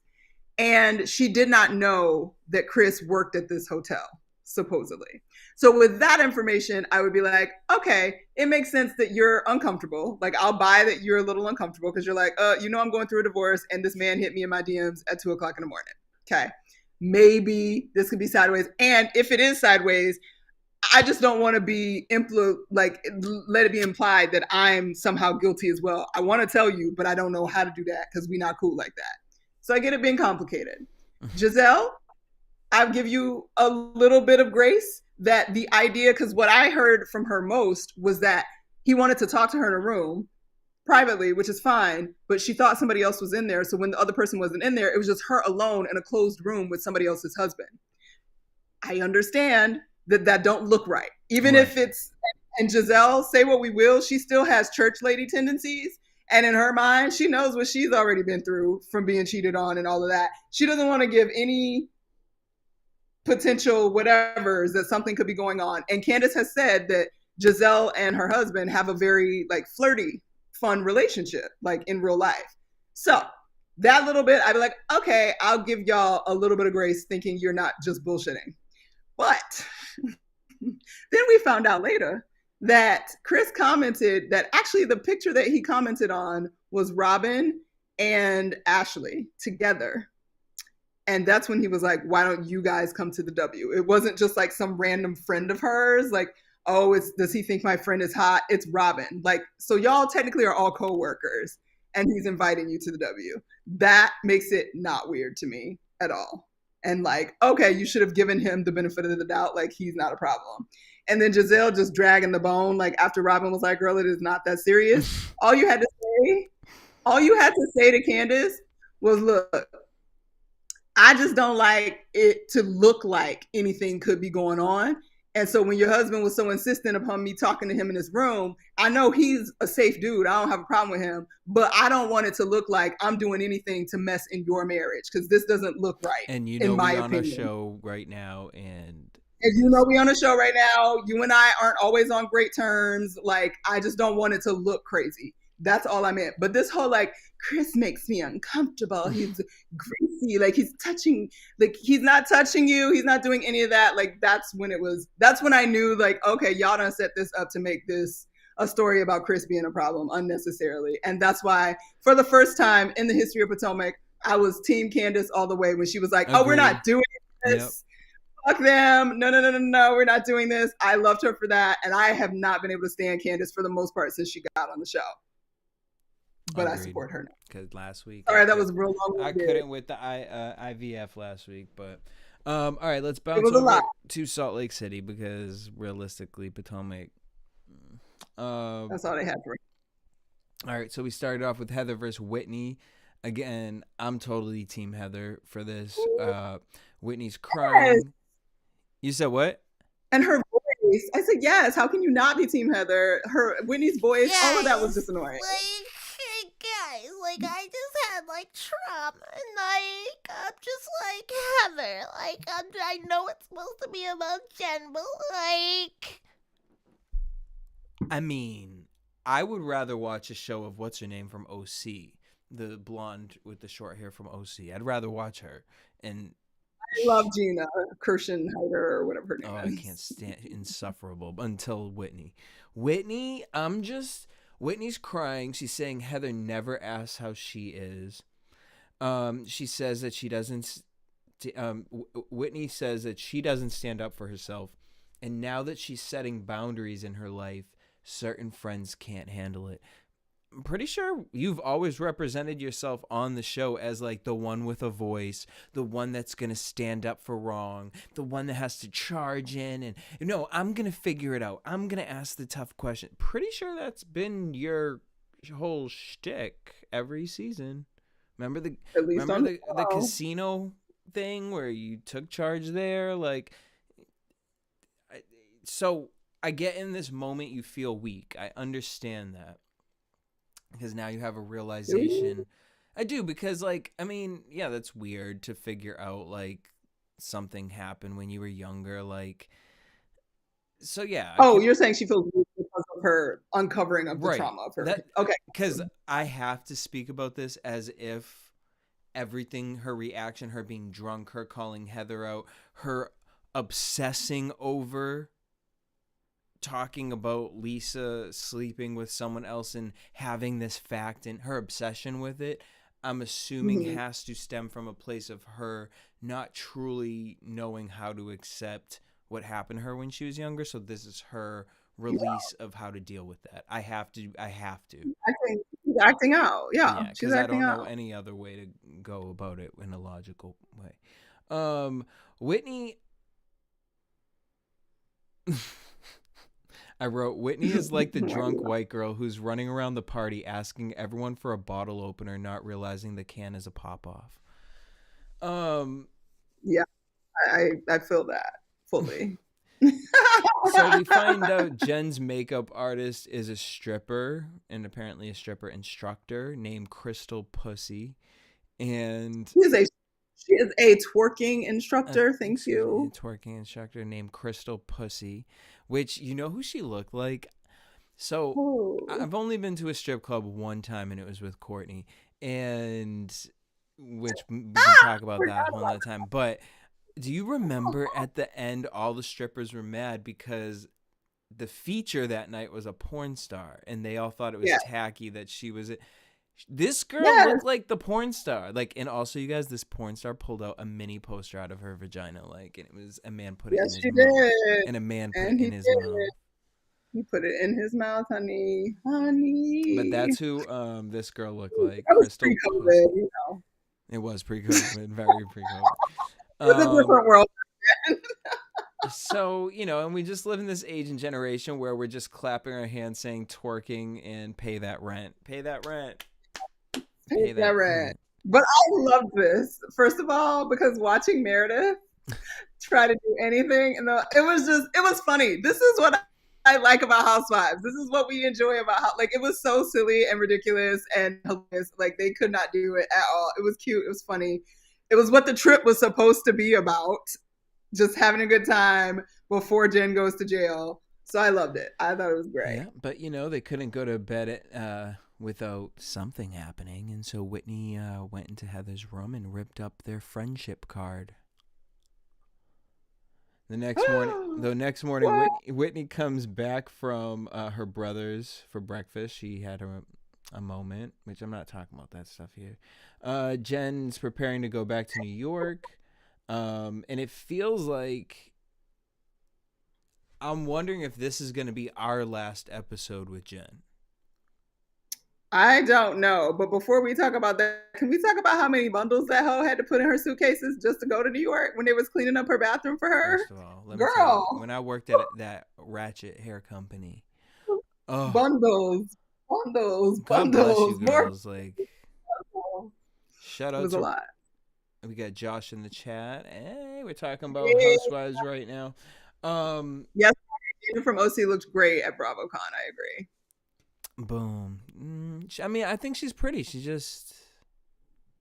got her hair. Her hair was on point. I'm sorry, at Bravocon. Except I was a little bit, because at one point I thought she had like little cornrows on the side with the bob. But the haircut looks good. She's looking healthy and good. So now the girls, they're in Scottsdale, Arizona, which is actually a really cool. Well, I'm not going to say the hair company's name.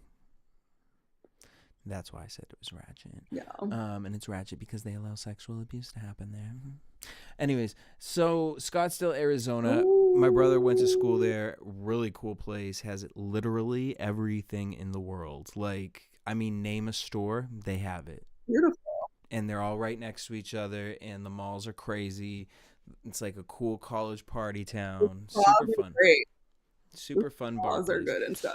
So they go to dinner, and Whitney feels shocked and hurt that Heather called her a liar. And at this point, it's feeling drawn out. Like, it's like, we're still talking about this. Like, you just found out you were like touched as a kid. Why are you like? Is there not a moment where like it's like, this doesn't even feel right to even be arguing about this? Because I just realized I was like touched as a child. Like, I'm waiting for that moment to happen with her, and that's not happening yet. Well, I will give her though in that moment, even though I totally don't agree with her, and I'm sure that Heather, like if Heather actually heard the lady say what Whitney's trying to say she heard said, that Heather would have fessed up to it and been like, yeah, I heard it, but I didn't care because I don't want to talk about that because I don't gossip, whatever. But I can understand, because this is often a female like friendship dynamic, is like in that group, Heather is her person.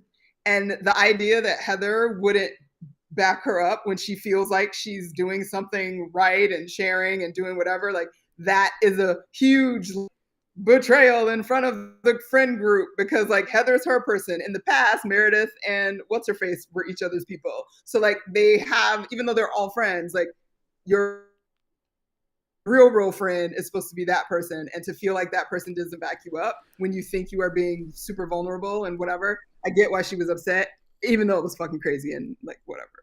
1,000,000%. But it makes sense. But it was crazy as fuck. Whitney did make the trip. I think Whitney made the trip about her. I think she did. Whitney says she needed Heather in a hard moment to admit that they had spoken about Lisa giving blowjobs. It was just really important for her. And then the reality is that she made the trip about her. And I don't think she's realizing that, even though she keeps talking about this emotional trauma, it's like, why are you not connecting the dots that maybe this wasn't the right thing to do? As soon as you found out about this, maybe you should have said, hey, production, I need to take just like a stop. Like, I don't think I can do that trip right now. Just this trip. Yeah. And I'll say the same thing when we get to Beverly Hills about Lisa Rinna and her mother passing away. Her going over the same victim bullet points of validation. All right, look, I was really feeling it watching this. Look, as someone who is a victim of rape, I've honestly kind of felt like she's too grown to be acting this way. It comes across disrespectful towards people who have actually gone through this, which I understand that is what you are going through. I understand that is what you are going through, but it's giving clout, it's giving drama, versus actually trying to better yourself. Because which I'm not going to hold her to the fire, because maybe we will get an episode where she says, hey, I'm really looking back at that time and I didn't realize in the moment where I was, and I was just trying to like stick it on Lisa, and then I tried sticking it on Heather and anyone else. We could still get that moment from Whitney, which is what I would appreciate from her. I would like from her, because what we're seeing right now, it's just messy. And it's like, girl, you seem like a pretty smart girl, like, so.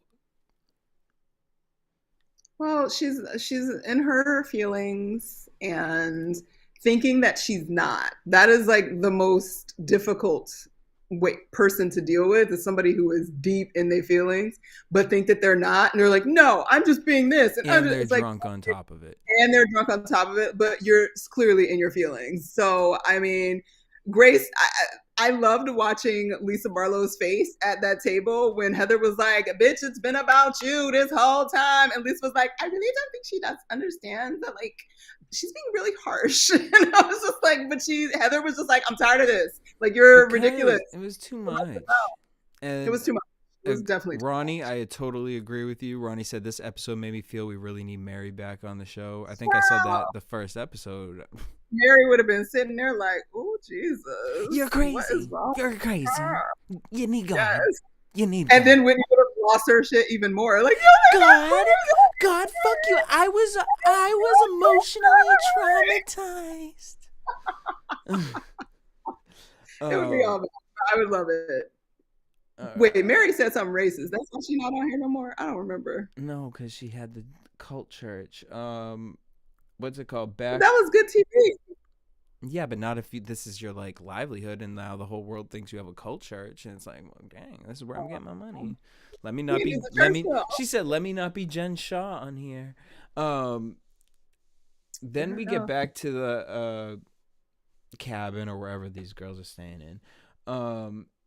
And shout out to the producers for having the girls dressed in orange PJs as they're talking about Jen going to jail. That was amazing. That was amazing. Like, it literally was amazing. Good Ah, producing, guys. Good good. producing. They literally look like the chicks just in their bunks on Orange is the New Black having a conversation about their new cellmate. Oh, that's what it was. Josh said that Mary didn't show up to. That's what it was. She didn't show up to the reunion, and so that's why Oh, she didn't get brought back. But she didn't want to come back, which is why she didn't go to clearly. the reunion. She showed up to the Next reunion. week we Wow. see the trial gets pushed. Brooks has a boyfriend, Heather and Whitney, and then we're gonna see this Angie girl, like Whitney, read the fucking room. And Angie wants to talk to Lisa. Like, yeah, that sounds great. Why don't we bring the girl that says that Lisa's out sucking dick for clout or to get her For tequila? Utah Jazz tickets. Was it for It the was about jazz tickets or was it to? I thought it was to get her tequila placed in restaurants. Well, yeah, but the big fight that was still going back and forth was for the courtside seats. Oh, okay. Well, either or, we'll find out next week. All right, let's get into Beverly Hills. I'm so excited for next week Yeah. because although each episode of this reunion hasn't been like, it's like buttering the toast, though. I'm like, Yeah. I'm feeling good about what I've seen. I I'm obviously like, want more, it's like, have you ever made but like the perfect avocado toast at home and then you just make it look so good and then you're about to take a bite into it and you hear that, yeah, it's and like the like, perfect that's what Beverly Housewives is giving me as far as like reunion content. I don't know. doing Maybe I'm good. hungry for like avocado toast right now. All right. So we get Sutton says that her and Diana are clear that they do not have a relationship. And Good for apparently Diana is filing a lawsuit to John Doe to find out who's attacking Garcelle's son, which I hope you do if you have. because she has all the money and attorneys that can handle those things. So we'll see if he actually pulls through and does that. Which I would hope that you would if you are innocent and you would want to clear your name. I hope that you Maybe. do that. We'll see. Or you're not innocent and you're going to use your lawyers to make it seem like it's somebody else. Oh. Erica says Diana's intentions are good, not saying much coming from the Wicked Witch. Garcelle says she doesn't want to talk about her anymore, which she also said at Bravocon, and Andy did not push it, and I thought that was really interesting.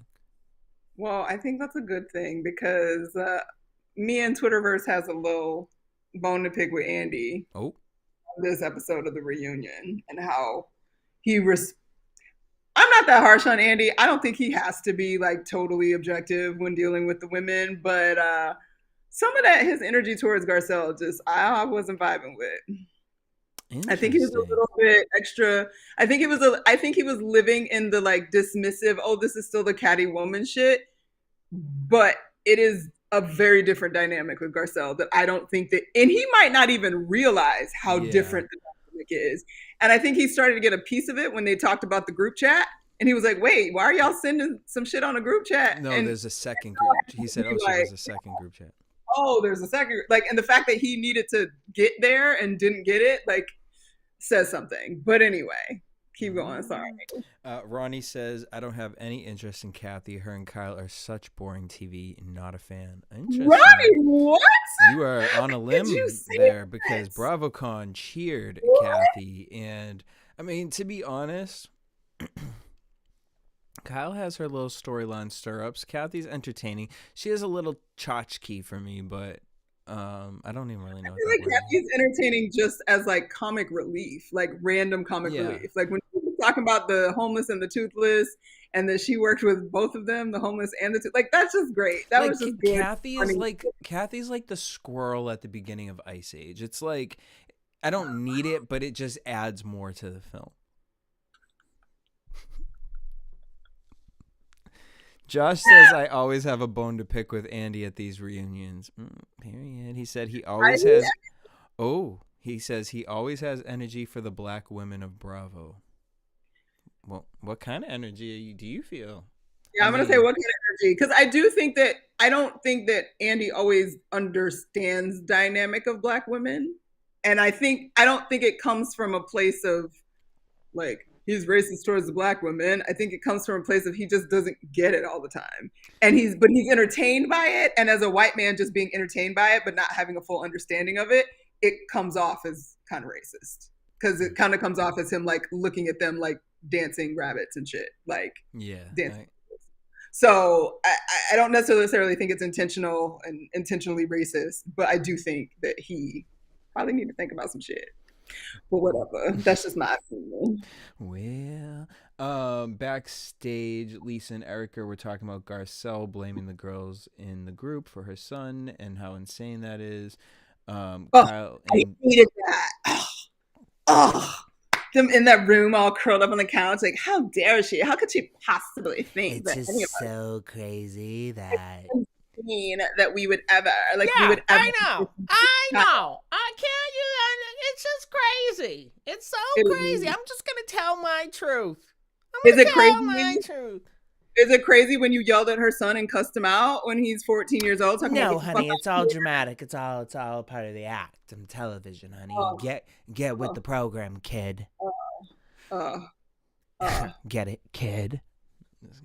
Lisa admits to here was a really before we get to that, Erica brings up the story about PK asking if she was in porn, if she was a porn star before he met Dorit. I thought that was interesting, but then also I thought it was interesting because, like, does that somehow tie? I always think it's interesting when an episode airs and something in the episode ties into something that is happening within the Housewives now. Like the fact that Erica said that about PK and Dorit, and then all of a sudden now Erica releases this information that Dorit, she knew PK before Dorit. I mean, and also it's funny too, because if you remember, PK was the one that commented on Erica not wearing panties when her first season, maybe second season, when they sat down. But then in this season, PK picked Erica as his hall pass of the Housewives when him and Mauricio were talking. Mm-hmm. He picked Erica. So I'm just like, but it could all just be their game to like keep it entertaining so that they get their orange or peach. What do they get? Diamonds. They get diamonds. So that she keeps diamond. Josh says it seems like him, Andy, like he's invested. It doesn't seem like he's invested in Married to Medicine or RHOBH like he is with Beverly Hills or New York. I feel like he used to be invested in Atlanta with Nene and like in the like golden days of RHOBH, and I feel like it just lost its footing, and he's not close to like Drew, and like the cast has been switched up so much that it's like. I think he just doesn't have the relationship with anybody other than Candy at this point, and Kenya. Yeah, so because he also lives in New York, so like he's not in Atlanta. Yeah. So the girls of Roni maybe more so. Ronnie said, "Did you two already discuss the Housewives of Miami trailer? I'm so excited about this upcoming season. We did not talk about that. I like Miami. To be honest with you, I had never watched Miami until this last season. And oh my God. Yeah, I'd never seen it. And I watched this season and everyone was like, "Oh, it's not as good as the first season." I liked it. So I'm here for the Miami ride. I went back and watched Miami. So I'm here for the ride. I'm excited to see where we go. I'm excited to watch this divorce unfold with what's her name? Lisa. Mm-hmm. But in the cast photo, I didn't see Adriana in the cast photo, but she was at Bravocon. Yeah. But I don't remember much about the trailer other than like the divorce and like whatever. So correct me if I'm wrong. Is Adriana not coming back? Because I feel like we need her. No, I think she's coming back. I think especially if we have freaking. I'm pretty sure it's all the same girls. Real Housewives of Beverly Hills though. So we get. This was interesting. Lisa admitting to throwing Garcelle's book in the trash, not Erica.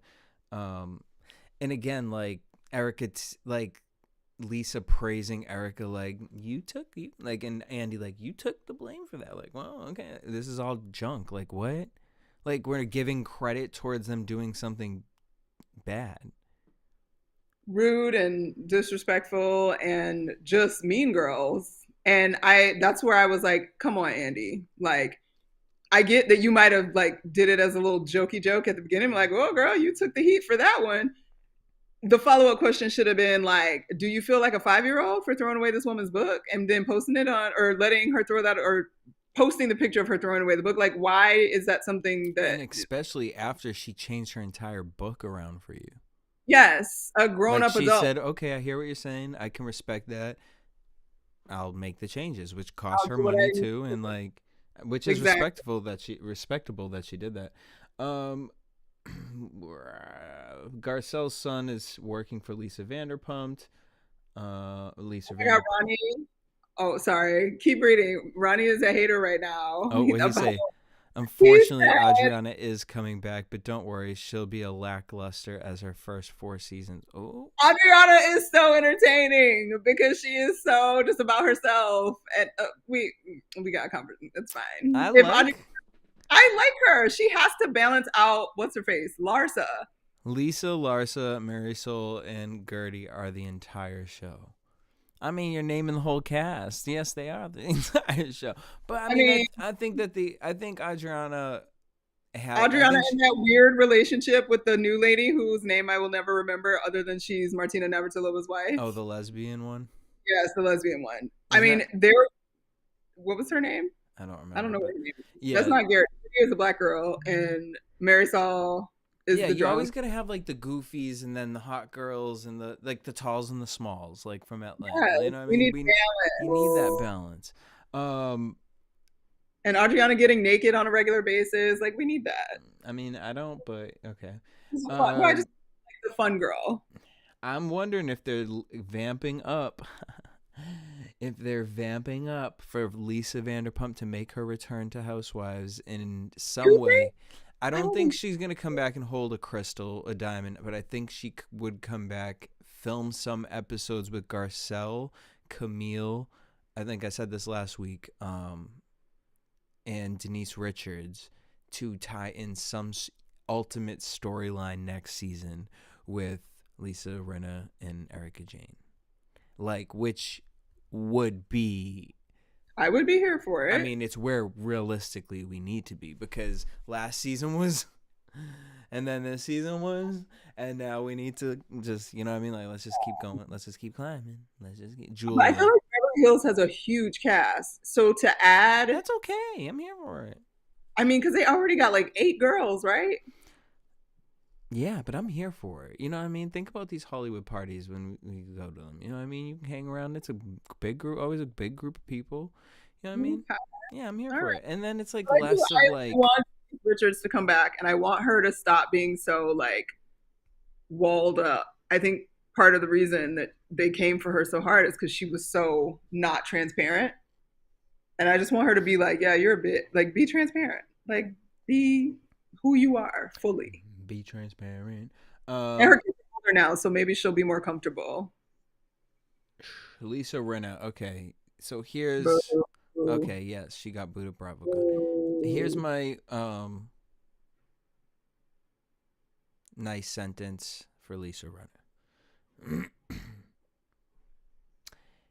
Because I know we got the episode of her mother's death, but I never really like understand the timing to when I'm watching it, right? So Sure. in thinking about it, her mother passed. It hasn't even been a full year since her mother's passed. Also, in thinking about it, low-key traumatizing, because, I mean, my dog just passed a year ago, so how traumatizing that was for me, and dealing with, like, the ashes and the burial, for it to be my mother, like, whoa. So, like Whitney, I want to get in the driver's seat here with you. So, I just feel like you should have taken time off. I feel like you're navigating from a place of not yourself, and that's causing you to use your mother's death as a scapegoat. And the first time you do that, maybe even the first couple times you do that, okay. But when it becomes a repetitive, like now it's just your go-to excuse, I mean, one, I would hope that you would think that that would be really disrespectful to your mothers. Like, legacy that you want her to have. And then 2, I think, again, for someone who's been in the industry for so long, pull it back, because this is real life. This is a real life thing. Like, same thing as Whitney. What you're experiencing is a real life thing. And yes, I think telling your story can help people, but making sure you're ready to tell your story. And I think, Lisa, making sure you're ready to deal with society and people coming after you when you are in such a weak emotional state. You know what I mean? And so that there can be sympathy for you. Why there can't be is because you know the difference and you push it and you said it. I think she said it here. I think she said the whole conversation about her social media, her basic answer was, I'm just impulsive. I'm just impulsive. What's up, Doc? I'm just impulsive. And, I'm working on it. Harry. Like, what? Yeah. I mean, again, grief is what grief is, and it does what it does, and it does its own thing with everybody. So prayers to her in dealing with her grief. But what it looks like to me is that Lisa's not the sweetest person to begin with in the world. And her behavior on the show in the past, while entertaining, the entertaining part of it has mostly been rooted in some nastiness and some, not so greatness, I will say, which works for the show. But in the end, if that's who you are when you are grieving and in pain, this idea that you're not yourself, no, I feel like she's being more of herself, and she doesn't have the censor to pull herself back right now because she is super emotional and not going through it. So she is full dramatic soap opera bitch to the 1000th degree, and it came off horribly. And so I don't necessarily say like, oh girl, you're not yourself. No, she's herself. She's being just too much of it, and we aren't accustomed to that because in the past she's been able to corral herself a little bit or not let it go too far. And I feel like and I think that she's taken the like Garcelle being upset with her about Denise Richards and is going to keep digging at Garcelle forever because of that. Well, and I do like that it was pointed out because I feel like they always try to come for Garcelle and Sutton's friendship. And then I do like that it was like blatantly, and Andy even got involved, I'm pretty sure, pointed out like, well, you four have that same exact thing. Yes. You will go to the stake for anything that the four of you guys say. 100%. And so whether they absorb that, who knows? Garcelle explains. You said what? I said a Polo Crystal just sitting on the corner, not really nobody's protection. Garcelle explains microaggressions and how some convos have undertones of racism.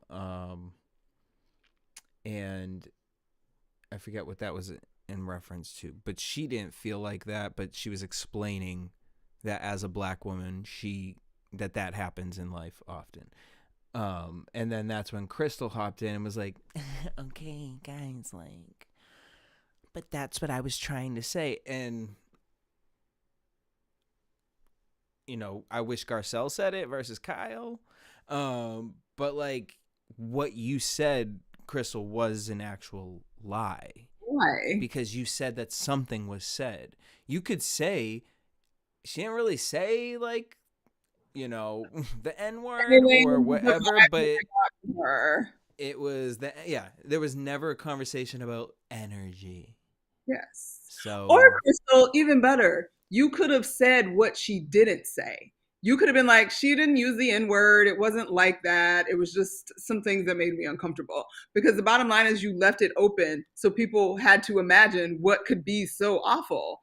And they go to the most awful things that people say in regards to racial stuff. So I was just like, girl, Crystal disappoints me so much because I wanted her to be great.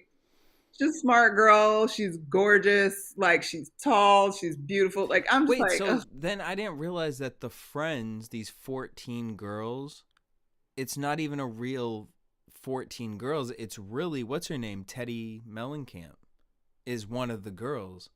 Well, no, she was saying that, I thought Teddy was saying that she's not in that particular group, but she knows a few of the girls from that group. Because it's like a different mommy group or something. Okay. And Teddy is just aware of the group or something like that. So she knew what was happening, but whatever. It's just, I mean, it's not surprising. Like, girl, shit like this happens. But like, Crystal, if all 14 was like, girl, what is up with you? That's like you fucked someone's man kind of shit. Like, that's like. Or you're a liar. Because that will make everybody be like, she told me this. No, she told me this. And it's like, no, I can't. Like, no, that's too much. Like, we'll all be a little talkative about each other and like whatever, but don't straight lie about stuff and God knows what ups. But Ronnie's asking about what the heck did Lisa do that made everyone make her the villain? The word on the street was that she sold a story to the tabloids about Dorit and giving back the dog. Lisa refused to say that she did it because she still to this day confirms or says that she did not do it. Kyle called her a liar because supposedly Kyle had inside information. I think in the end, Kyle thought it was one of Lisa's people and that Lisa still wasn't. Lisa's adoption thing, right? Yeah, it was from her like puppy savior place and like whatever. So in the end, it was all about selling something to the tabloids that Lisa denied, and Kyle basically turned on Lisa and was like, Lisa, you're lying. Just tell the truth. And Lisa was like, bitch, you're my friend. I am not lying. And Lisa was like, peace out. I'm not doing this no more. Ronnie said, I laughed when Crystal said, these are my feelings. Crystal is doing too much, girl. Honestly, though, the thing is it's like, how do I say this in a way that's, I feel like she prepared herself for television and like created, like, I feel like if I was to go into Crystal's house, there would be a closet somewhere, and if I opened that closet, it would be like pictures of herself, like with like pictures of like outfits over her, and it would be like post-its everywhere about like talking points and how to be, you know, save the trees and don't listen to Elvis Presley or Michael Jackson because they represent rape, and we don't watch the Cosby Show because we did this, but we save the elephants and we save trees. And like, I just feel like she wants to be this walking campaign for the progress of millennials, and it's exhausting and it's inauthentic. Yeah. Like, it's like, girl, and it sucks because she's in such a position to like do that just by her existence and being able to have intelligent conversations when things happen. So like, even or throw yourself into it. I think the reality is who she really is at a core is very immature, and I don't think we've really seen that side of her yet. And I feel like there's just something so not submissive, but restraint, it feels like, with her. It just, everything feels like, who are you? What do you represent? Like, because I don't believe anything that's coming out of your mouth. Like, you're talking like you're so young, like you're like 19 turning 20. Like, it's your last year in your 30s, girl. Like, yeah. Well, I mean, I can give her grace because she is also dealing with women that are generally around almost 20 years older than her. So that dynamic is specific. And it is generational, and especially with some of the affluent white women who give Garcelle a hard time, because it's no different than like the New York situation when Ebony was trying to deal with freaking Ramona and stuff like that. Like, some of them, like, they're like, oh, it's exhausting, it's too much. Some of it is necessary. It's just that I also feel like Crystal, just like you said, she had her playbook mapped out because she's a good student. Like, I need to make sure that this is covered, and if they do this, I need to be able to make sure this is stated and clear and whatever. Instead of letting it be authentic moments, that will end up being teaching moments that you think you're doing anyway, because you will, if you're being honest with how you feel in a moment, then it's going to be like, oh, well, that's freaking weird. Like, why that? Oh, because what's it's crazy too is I never thought about it until the reunion when Andy asked her, when Sutton went into that back room, were you purging? And I was like, oh, I never thought of that. And if that is what she was doing, and she had admitted that, it would make me look at her in a more empathetic way, like with how she talks and how she handles it. Because like her just saying she has an eating disorder, okay, okay, that allows me to understand how you navigate a little bit. But then you telling me about these are my feelings, you do not come across as somebody who understands their feelings. Like, you come across as very cold. And when you try to explain your feelings, it comes across negating the other person's feelings, which is... It's really weird too, because she definitely comes across with a superiority complex. No, it's Candace Owens, like literally. I'm telling you, like I've just been. I'm not gonna do that to her. I'm not gonna do that to her. Okay, well that's a similar trait that they have, because I've been really trying to pin something on that other one, but with Crystal, I feel like there is a little bit of. Yeah, like not that she feels superior, like, because she'd be the type of person, I never said I was better than you. I don't think I'm better than you. You're just assuming that. But it's like, I don't think that. But smart people, like college educated. Oh, I'm like, I went to a great school. I have an amazing education. I was a good student. I was this and that. Like, she definitely. Because she says it when they like don't understand her words, and then you can see the like digs where she's like, well, maybe if you read a dictionary or like those kinds of things, like, right. But so she if I don't understand, go ahead. No, but I don't. Okay, fine. I don't understand your words, but you're lying. Like, your words, these things that you're saying, like, now I don't even know if I can trust you. So, well, yeah, so that means in the words, this education that you're, trumping over me, what are you educating me on? Because you don't know the difference between a feeling and a word, a dark word. In the end, it's a mess, and it's like, girl, you failed me. I wanted more for you, Crystal. Like, you were smart, you were pretty, you were tall, you're awesome, and married to a seemingly fun guy that it didn't seem too creepy that he was so much older than you. Like, and you failed me. That's how I feel about Crystal. Bitch, you failed me. Fair enough. I'd be embarrassed to know you at this point, because you should have just straight up and be like, you know what? I effed up. It wasn't about what she said. It was about how I felt hearing this white lady talk about like an Asian chick on the corner. Like, it was a feeling, and that's fine, but that is not what you said to begin with. And if you could just fess up and be like, no, I didn't say that. And say, you know what? I got confused and I took it and ran with it. And I'm sorry, I've been talking about it for 2 seasons and made that my whole story plot. But I'm going to look within myself and find out who I am so I can create a new story plot for you guys. No, but I do want her to come back, which is weird. Interesting. All right. Mostly because when the friends are gone, I'm just kind of like, I want to see more. Like, what kind of? I need her to lie some more. This is good so far, bro. Yeah, like, what is she gonna come up with next season? Exactly. We'll find out. Well, Bravo, you kept me busy all week and entertained thoroughly. Yeah. So thank you. Appreciate you. Also appreciate you guys in the comments. Shout out to Ronnie, and shout out to Josh. And shout out to you guys watching and leaving comments. And if you catch it late, still coming back and making sure you check it. Subscribe, hit that like button, share with your friends. Cut a little clip if you see a clip and you want to share it with your friends. You know what I'm saying? We love and appreciate that. Courtney, where can everyone follow you? I'm all over social media at Stuart Starlet.